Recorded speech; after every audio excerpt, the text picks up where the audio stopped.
Kaziranga orchid পাৰ্কত আমি অনুষ্টুপীয়াকৈ শিল্পী দিৱস আয়োজন কৰিলোঁ।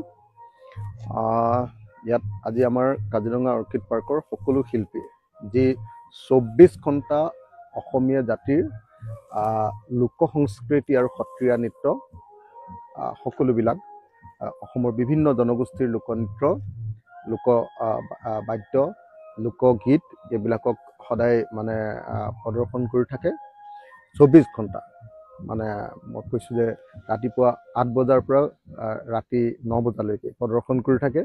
গতিকে সেই শিল্পীসকলক আজি সম্বৰ্ধনা জনালোঁ আৰু লগতে ইয়ালৈ কাজিৰঙা অৰ্কিড পাৰ্কলৈ অহা পৰ্যটকসকলকো আমি আজি জ্যোতিপ্ৰসাদ সম্পৰ্কে জনালোঁ। জ্যোতিপ্ৰসাদে কেনেকৈ অসমৰ সমাজ জীৱন পৰিৱৰ্তন কৰিব খুজিছিলে, ভাৰতৰ স্বাধীনতা আন্দোলনটোক তেওঁ কেনেকৈ মানুহৰ স্বাধীনতা মানে অকল দেশৰ স্বাধীনতা নহয়, জনগণৰ স্বাধীনতা, জনগণৰ সৰ্বাত্মক স্বাধীনতা, জনগণৰ সৰ্বাত্মক প্ৰতিভাৰ বিকাশৰ এটা বিপ্লৱত পৰিণত কৰিব খুজিছিলে।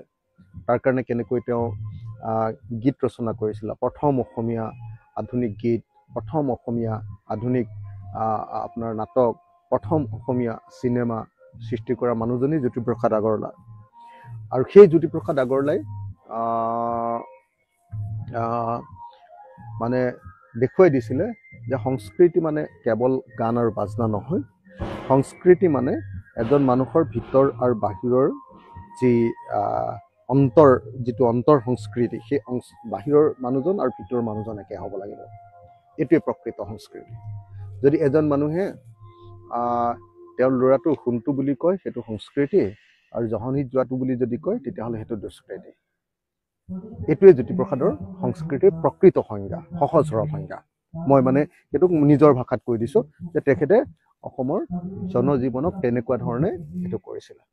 আৰু জ্যোতিপ্ৰসাদ আগৰৱালাই আপোনালোকে সকলোৱে জানে যে অকল হেৰি কৰাই নহয়, অকল যে গীত বাদ্য ৰচনা কৰিছিলে, ভাৰতৰ স্বাধীনতা আন্দোলনত তেখেতৰ গানবিলাকে যে এটা ডাঙৰ ভূমিকা পালন কৰিছিলে, কেৱল সেইটোৱে নহয়, তেখেতে অসমীয়া মানুহৰ ঘৰ কেনেকুৱা হ'ব লাগিব, অসমীয়া মানুহৰ গোটেই জীৱন যাত্ৰা, গীত নাটক সকলোবিলাক বাদ্য কেনেকুৱা হ'ব লাগিব, শংকৰদেৱে প্ৰথমতে সেইটো চিন্তা কৰিছিলে।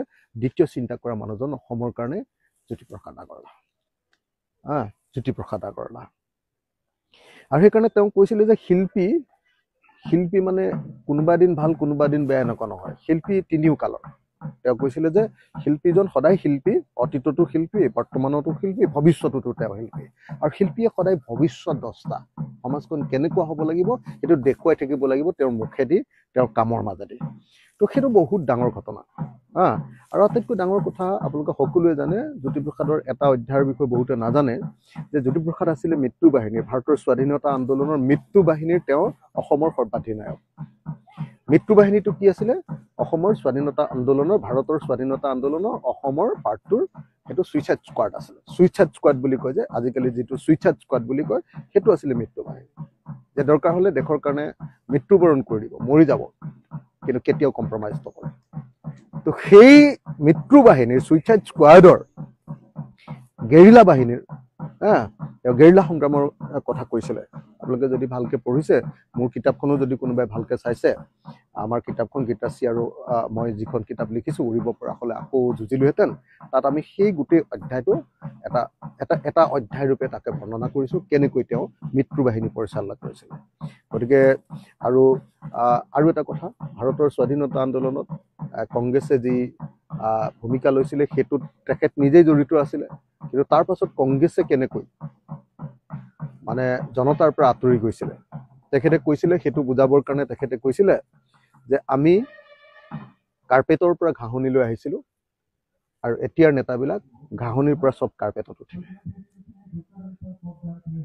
কংগ্ৰেছে কেনেকৈ মানে ভাৰতৰ স্বাধীনতাৰ সেই আন্দোলনৰ গোটেই হেৰিটোক কেনেকৈ মানে অপব্যৱহাৰ কৰিছিলে, সেই কথাটো জ্যোতিপ্ৰসাদ আগৰৱালাই গোটেই জীৱনত কৈ গ'ল। আৰু সেইকাৰণে শেষ বয়সত তেখেতে বাওঁপন্থী আন্দোলনৰ প্ৰতি, কমিউনিষ্ট আন্দোলনৰ প্ৰতি তেখেত আকৰ্ষিত হৈছিলে, আপোনালোকে সকলোৱে জানে। আৰু সেই কমিউনিষ্ট আন্দোলনৰ প্ৰতি আকৰ্ষিত হৈ তেখেতে, আপোনালোকে সকলোৱে জানে যে নালিয়া পুলৰ বিপদ সংকেত নামৰ ৰচনাখন পঢ়িলে আপোনালোকে সকলোৱে গম পাব যে তেখেতে কেনেকৈ কমিউনিষ্ট আন্দোলনৰ প্ৰতি আকৰ্ষিত হৈছিলে। আৰু আই পি টিৰ মানে কমিউনিষ্ট আন্দোলনৰ এটা সাংস্কৃতিক যিটো মঞ্চ, সেই IPTA তেওঁ অসম চেপ্টাৰৰ প্ৰথম সভাপতি আছিলে। গতিকে জ্যোতিপ্ৰসাদ আগৰৱালা অকল স্বাধীনতা সংগ্ৰামী নহয়, জ্যোতিপ্ৰসাদ আগৰৱালা এজন বিপ্লৱী আছিলে। জ্যোতিপ্ৰসাদ আগৰৱালাই আমাৰ সমাজখনৰ টোটেল পৰিৱৰ্তন, সামগ্ৰিক পৰিৱৰ্তন, বিপ্লৱ বিচাৰিছিলে, আৰু সেইকাৰণে তেওঁ জীৱনৰ শেষ বয়সত আনকি শ্ৰমিক সংগঠনো কৰিবলৈ আগবাঢ়ি গৈছিল।